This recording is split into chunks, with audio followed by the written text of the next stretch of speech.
After 2 years of planning, more than 1,600 children decked in colonial attire took part in the Children's Day, starting with a street march. Their costumes represented hours of painstaking work by family and friends, who also turned out in their hundreds to watch the parade. Students from 7 schools took part in the march, which weaved its way along Mile Road into Harrison Street and along Main and Macquarie Roads to the No. 1 Sports Oval. Schools taking part were the Cardiff North and South Public Schools, the Garden Suburb Public School, Glendale East and Cardiff Public Schools, and Cardiff High School and St Joseph's Catholic School. One of the highlights of the day was a gymnastics performance by Elizabeth Heslop, Jane Walk, Linda Mooney and Brian Devonshire. Brian is the New South Wales, Victorian, Australian, Pan-Pacific and World Tumbling Champion, while Linda is the Australian champion. Infants also performed a health and exercise program. Dancing to some colonial favourites was another highlight of the day.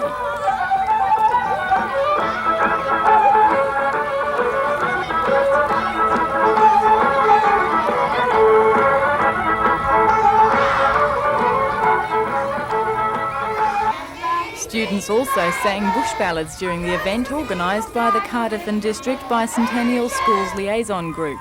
Coordinator Joan Bradbury says it was one of the biggest school events in Cardiff's history and was the first time the district schools had got together for a combined project.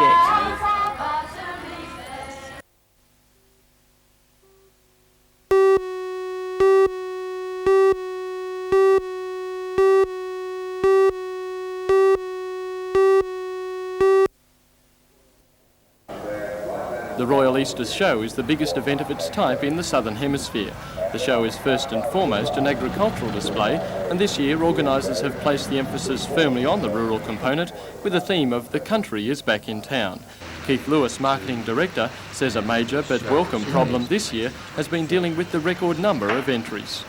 Almost everywhere we go in the field of agriculture, the unique district exhibits is a kaleidoscope of agriculture, with all the districts grouping together to perform one display rather than a competing set of displays. In the livestock areas, all the entries are up, well up. Our only problem is where to fit them in. According to Mr Lewis, the hunter has always been a very important contributor to the show, and this year is no exception. The agricultural world in the hunter contributes enormously to our horse and cattle and pig and goat entries. The mining industry is on display at the show. In fact, the hunter has almost everything, and to cap it all off, you've got just a great tourist area too.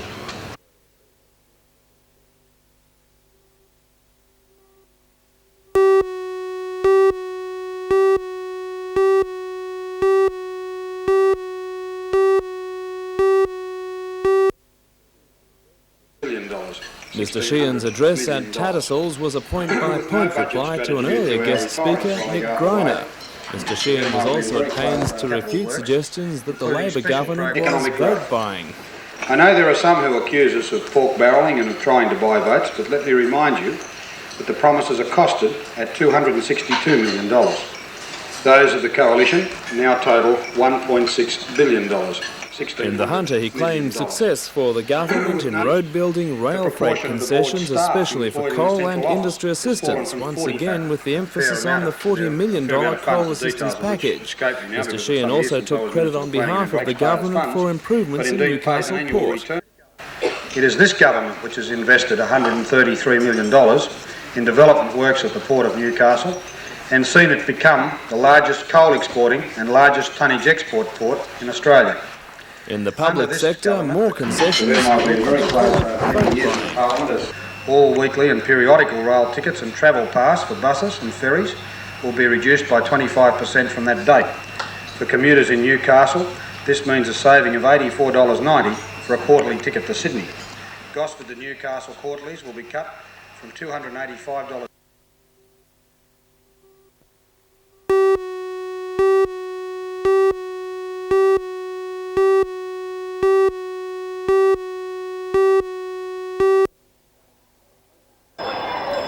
Opponents of the closure of Morisset Hospital were undeterred by yesterday's poor weather.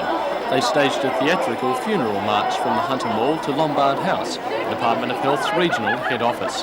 There they delivered a coffin, symbolising the death of mental institutions around the state. The demonstration was staged to coincide with Saturday's election. Many see the election of a Liberal state government as the only way to stop the closure of the hospitals. Hence, there was an abundance of anti-Labor placards. There were also allegations by one unionist that the rally was funded by the coalition. In the end, plans to hold the rally outdoors had to be abandoned, and the demonstrators retired to the Newcastle RSL Club, where a number of speakers addressed the crowd. According to Morisset's president of the Health and Research Employees Association, Shane Buckley, many people don't realise they are losing essential services.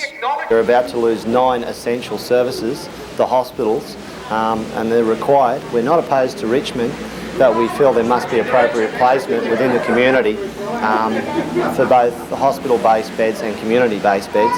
The coffin was symbolic of the loss of these facilities.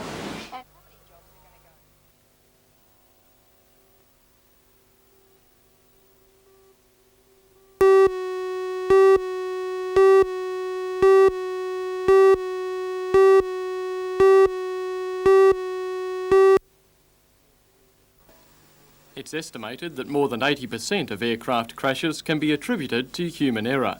So airline companies take the selection of aircrew very seriously, especially with the demand for pilots now beginning to outstrip supply. We spend a lot of time in looking at our selection process. We put people through a fairly extensive program. It is a most important step. That's the step one. We've got to get the right people in from the very beginning of the program. Seminars on recruit assessment are not uncommon, but on this occasion there was something new for airline representatives and instructors to assess. The WOMBAT test is a computer system devised by a visiting professor at keep the bad things from happening. Stan Roscoe. Now, what kind of it's now playing a role in the university's Diploma of Aviation course, and as it evolves, it's hoped the researchers will be able to build up the best possible picture of what a pilot should be. Professor Roscoe says the idea isn't to find a fighter pilot or a pinball whiz. He says the WOMBAT test aims to establish a pattern of thinking required by pilots. You have to attend to a lot of things, and you have to allocate your attention to the ones that are important, the ones that get you a lot of points. And so it's like keeping a bunch of balls in the air at one time.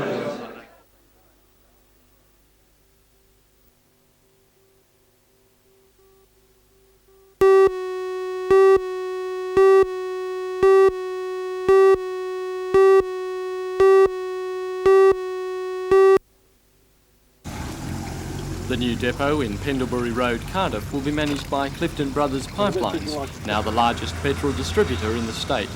According to Clifton Brothers, the site was established to fill a need for better service for small and medium businesses, which couldn't be met by the main Shell depot at Hamilton. The Hamilton facility will now concentrate on larger customers, while the Cardiff plant is expected to provide fuel and lubrication for 5,000 smaller businesses.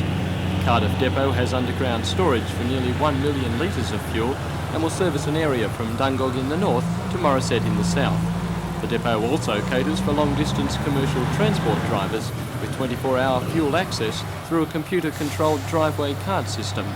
Cardiff is a part of the city of Lake Macquarie, and so yesterday the Mayor of Lake Macquarie, Ivan Welsh, was on hand to unveil a plaque officially opening the new distributorship for business. That's it, that's good. Lovely.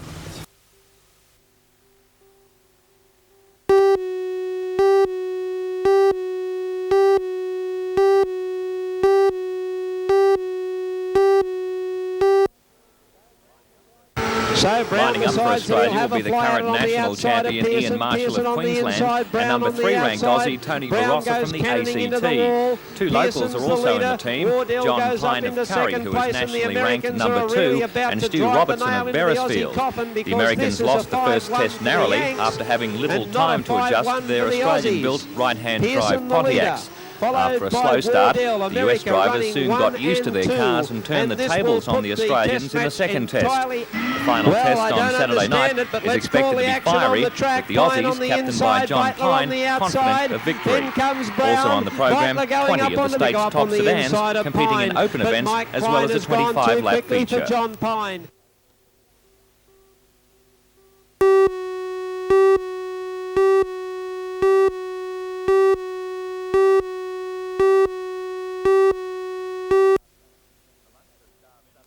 Amongst the star-studded competitors taking part are men's world record holder Mike Hazelwood of Great Britain and women's world record holder Dina Brush of the United States.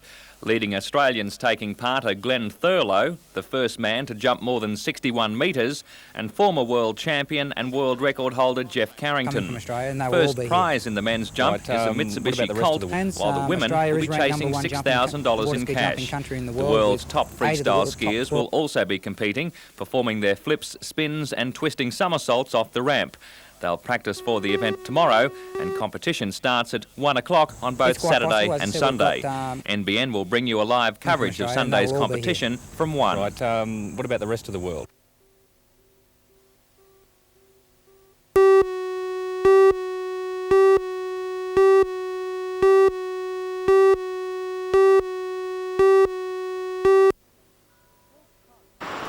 Red Cross has over the years radically increased its services. It now carries out a wide range of jobs that include first aid training, the lending of medical supplies, English classes for migrants, as well as welfare services and cosmetic camouflage.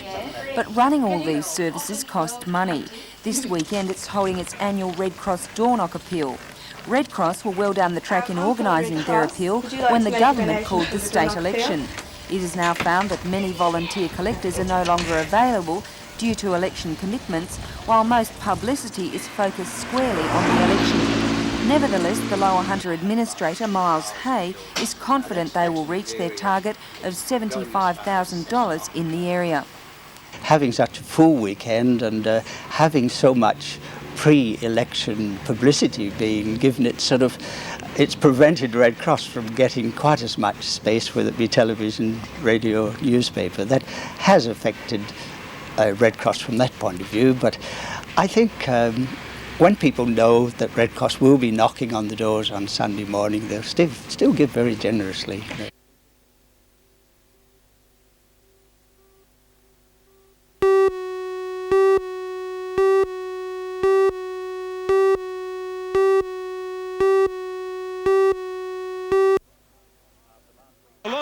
After last week's disappointing loss to Sydney, the Falcons have 3 wins and 3 losses and are 3 places ahead of Melbourne, which has won just 1 game from 5. Ken Cole says despite Melbourne's poor win-loss record, they will be a very hard team to beat.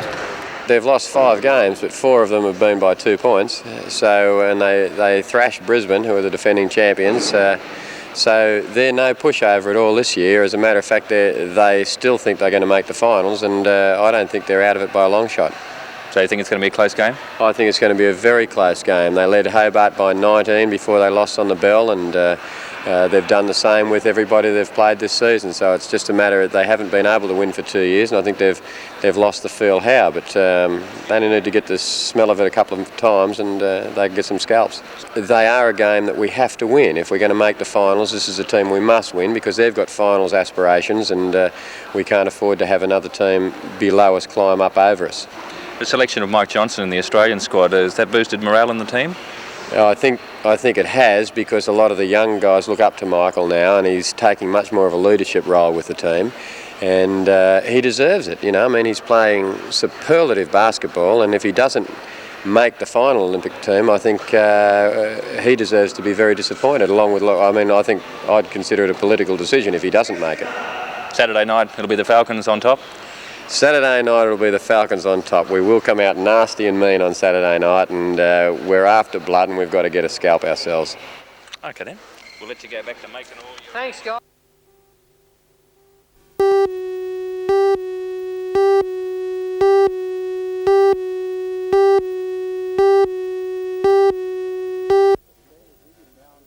Australia really now needs to look at innovation, of entrepreneurship, of looking very, very positively in the future. To say, look, if we are to succeed, we're going to do it because of our brain power, because we are different from other people, we are innovative, we're going to come up with new products. Because our alternative, if we don't develop that way, is to say, look, we are going to try and produce cheaper than other people. And we know we can't do that. Ian Lynn is Executive Director of the New South Wales Enterprise Workshop, a nationwide competition designed to encourage more Australians to develop their potentially rewarding ideas. For a $950 entry fee, participants are entitled to 8 months of seminars and residential courses. The entrants are grouped into teams and either given an idea or come up with one of their own, which they then develop from the drawing board to the showroom. The quality and viability of the results are then judged, with national winners receiving a 3-week overseas study trip valued at $25,000. However, according to Ian Lynn, the competition serves mostly as a stimulus, and many entrants go on to make a success of their ideas. Mr. Lynn says the Enterprise Workshop differs from many other courses as it provides a vital hands-on component. In this particular course, there is actually a practical part of it, where groups coming into this course are given an invention or an idea, and they've got to actually develop the business plan. They have actually got to present this business plan in front of a group of industrialists and venture capitalists as though they were trying to start a new company.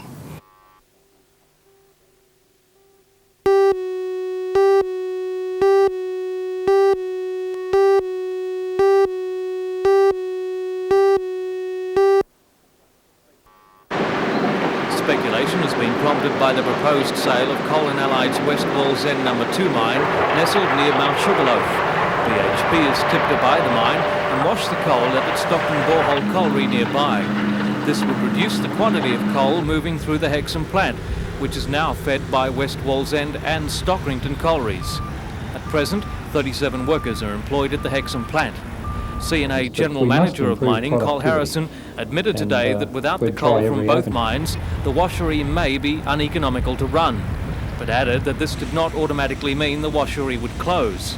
He says a decision about the washery would be made at some time in the future. However, he indicated that the company expects to continue to use the Hexham stockpile area and has an application before council to rezone some land with a view to expanding into wetlands.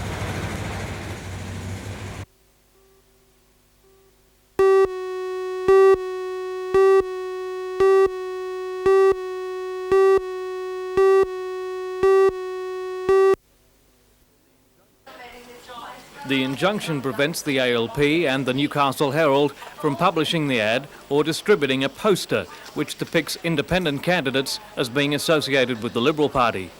A candidate for the seat of Newcastle, George Keegan, and the Mayor of Lake Macquarie, Ivan Welsh, running in the Swansea electorate, won the injunction after travelling to Sydney today. Mr. Keegan argued that the advertisement may be illegal under the Parliamentary Elections Act. Alderman Welsh has called the tactic an indecent act, which was offensive to his supporters.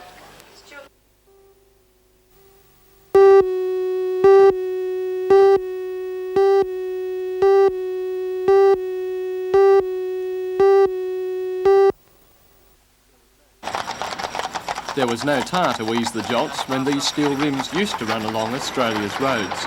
For 150 years, coaches were Australia's principal form of long-distance transport. History was relived in Newcastle today when a 100-year-old Cobb & Co coach rolled through the city on an historic journey. The Bicentennial Stagecoach run started in Melbourne on Australia Day and should finish in Cairns in July. The $150,000 venture is mostly being funded through private sponsorship and the sale of tickets for rides, giving some the opportunity to share the viewpoint, if no longer the view of our forebears. The trip is a mammoth undertaking, requiring 5 teams of 5 horses, which will wear out 1,200 horseshoes and eat 70 tonnes of grain and hay. Today's leg of the 4,000-kilometre journey ended at the Newcastle Town Hall, where the coach and crew were given an old-fashioned welcome before attending a civic function in their honour. The trip was initiated by the coach's owner-driver, Neville Lindley, and as who it says proved so very far popular, their reception has been first-rate. Yes, it's been really popular. The public have turned out really well for it, and it's been tremendous.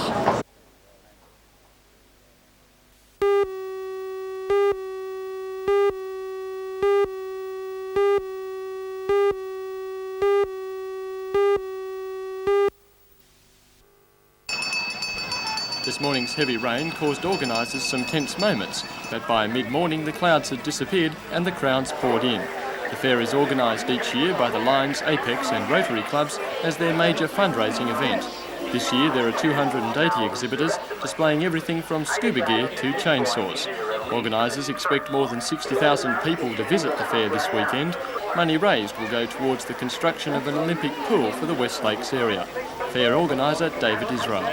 The exhibitors are down a little bit, but as far as the overall quality of the exhibitors, everyone's participated extremely well.